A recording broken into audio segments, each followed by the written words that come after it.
વેદવ્યાસજી આ શિવ પુરાણનો પરિચય આપે છે કે શ્રીમદ શિવ પુરાણમ તુ, બધા જ પુરાણોને ભેગા કરવામાં આવે. આપણા કેટલા પુરાણ છે? 18. 18 પુરાણોને ભેગા કરવામાં આવે અને 18 પુરાણોની જો મૂર્તિ બનાવવામાં આવે તો એ શિવ પુરાણને કઈ જગ્યાએ સ્થાન પ્રાપ્ત થાય?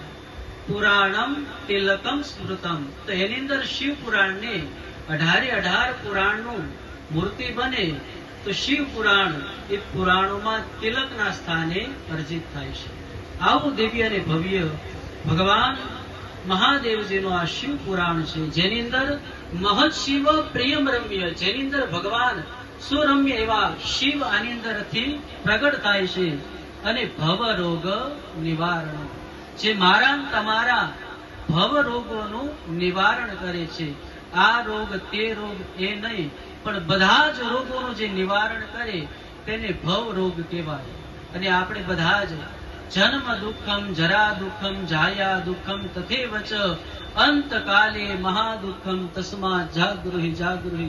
હે જીવ, જ્યારે તારો જન્મ થાય ત્યારે પણ એક દુઃખની પ્રાપ્તિ થાય.